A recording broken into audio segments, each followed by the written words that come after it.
So the SurvivorFest 24-hour track race has unfortunately been cancelled, but the good news is that it has gone virtual. So how do we prepare for a virtual 24-hour track race, or indeed a timed race in any event? Stay tuned and let's find out.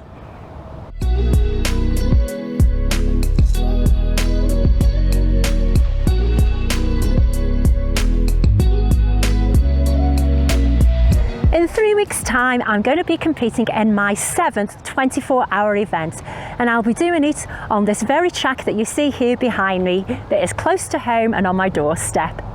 Now, I consider myself to be an experienced ultra runner, and I've learnt a lot over this past 14 years of ultra running. But what exactly do I need to do to make sure that I'm ready for race day and for definitely running for 24 hours without stopping? Well, here are some hints and tips which I hope you will find useful should you be considering a timed event anytime soon, or indeed if you're new to ultra running. Now, of course, if you're not used to running on a track, running around these bends for 24 hours can be very, very unforgiving, and you could find that you have problems with your hips, knees and ankles. So ideally, if you can run on a track, particularly on your longer runs, and practice that race day pace, then I suggest that you try and do that as much as possible leading up to your event. And now, of course, running on a track is as flat as a pancake, and you get no reprieve whatsoever. When running on the roads or the trails, you do at least get those ups and downs, twists and turns, which of course makes sure that you're using different muscle groups. Running on here, you're going to be using the same muscles over and over and over again, and they will get fatigued. Train your muscles to get used to this terrain, and then it'll make things much easier and the body much more prepared on race day. And in a formally organised timed event, you would normally change direction every 4 hours. So if you're doing the virtual event, make sure that you change direction, and that will of course give your body a break. Another thing to consider is lane etiquette, and ideally you want to be staying on that inside lane. Of course, there will be other people using the track, and you need to bear this in mind when you need to overtake. Lane discipline is important, and you should go on the outside lane of the person who's running ahead of you.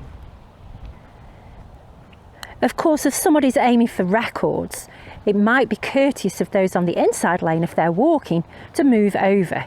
But this isn't necessarily a rule. And one of the other things to bear in mind if you decide to do your 24-hour race on a track is how exposed you are to the elements. Today it's really sunny and very warm, and with the wind you very easily get sunburnt. So you need to make sure that you wear the correct gear, and of course plenty of sun lotion to make yourself as comfortable as possible.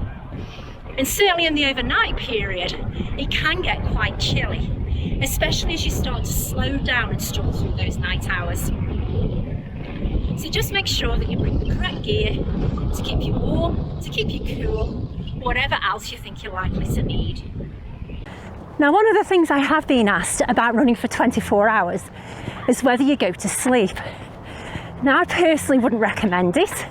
The idea of these events is to go as far as you can within the 24 hours.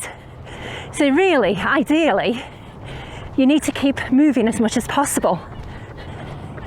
And the best tip I can give is that if you're worried about lack of sleep, make sure that you get a good night's sleep for the couple of nights before the race, and that will suffice for staying awake for the full 24 hours. Now, when you start a 24-hour race, or indeed any timed race, it looks like people are going incredibly slow at the start, and you might feel that it's far too slow. But that's okay. Stick with it, stay patient, because if you can maintain that nice, steady, easy flow when you're 20 hours in, then you'll definitely be finishing the 24 hours. And what I should also add is that it really is okay to walk. You don't have to run for the full 24 hours, but what I would recommend, if you can, is practice walking, and of course practice walking fast. And by that, I mean something like this, which can sometimes, in my case, be much quicker than my jogging.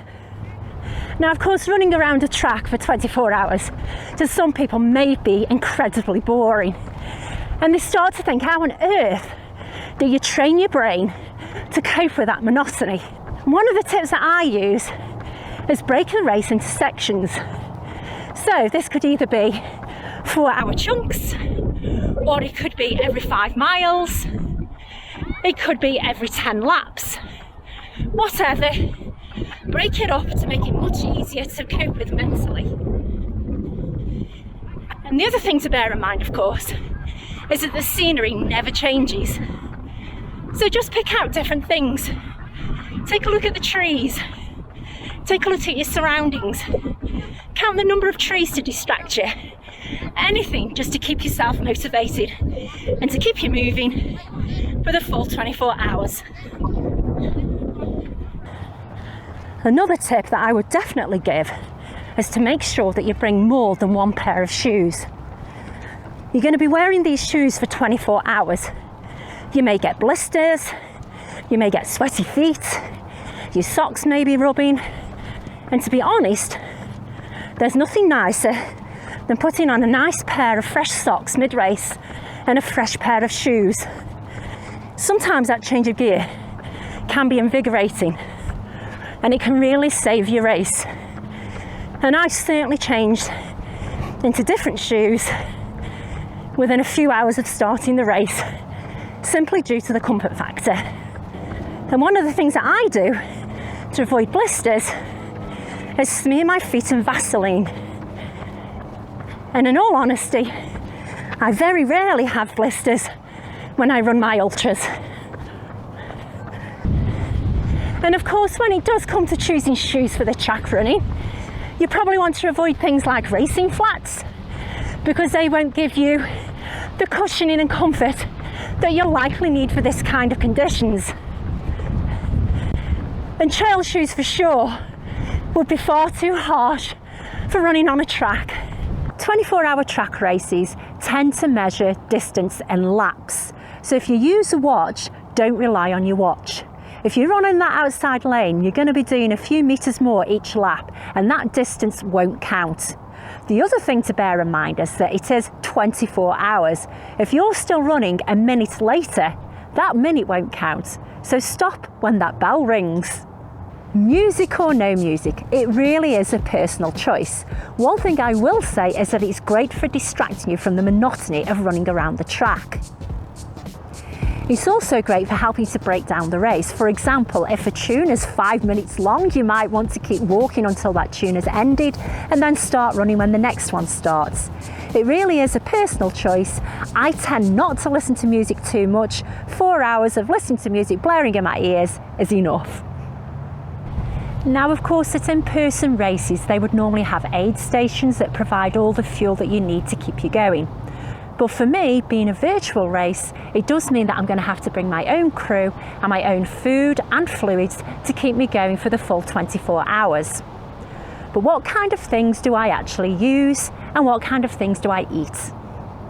Fluid-wise, I tend to use Tailwind, and in this instance, I'm going to be using this gallon jug, which will have just pure Tailwind in there.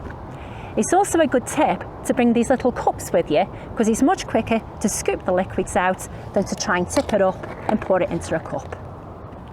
Now, whilst I have my drinks bottle with me today, I will be bringing 500 millilitre bottles of water with me, and what I'll be doing is taking those around the track with me each lap whenever I need to refuel with water. Now, of course, as I said earlier, one of the things that's important in a 24-hour race is to keep moving. So ideally, you don't want to keep stopping at your aid station. So you should try and practice with your crew members, grabbing drinks off them, grabbing food off them each lap when you need to take on that extra fuel. And of course, if you need to walk to take on fuel, don't be afraid to walk the bends or walk the straights. The most important thing is to keep on going. Now, in terms of food, I tend to eat things like G2G bars, bananas, sometimes I'll eat chips, sometimes I'll have mac and cheese or broth, particularly in the overnight period when the temperature tends to drop. And the important thing to note is that you should make sure that you have salts, because you will sweat more than what you realise. And if you can get some salt tabs, then these are ideal for the endurance events. I've also been known to have a Big Mac and fries at midnight. So again, if you have great crew members like I do, they will happily go to the local McDonald's or any other store, of course, to get you a burger if should you have that craving. Now, earlier I mentioned about being exposed to the elements on a track like this. And one of the things I do is make sure that I have a windproof and waterproof jacket, because you never know if that rain's going to move in and you're going to get absolutely drenched. It's also important to bring long sleeve tops, even long warm tights to make sure. And again, those spare pair of shoes are crucial should the weather decide to change on you. Of course, it isn't just the rain that you may have to contend with. You could have to contend with these warmer conditions. So one of the other things it's important to remember is, of course, your sunscreen. And on top of that, particularly this time of year in Alberta, it's a good idea to bring some bug spray, because when dawn comes or when dusk comes, those mosquitoes are going to drive you crazy. Now, of course, on a hot day, you're going to get sweaty. So one of the things I always bring along are some wet wipes, and these are great for freshening up when you need to. They're also good should you end up with chocolate milk dribbling down your chin. Now, I've been lucky in my 24-hour races in that I've come away unscathed, and the only thing I usually get are a couple of blisters.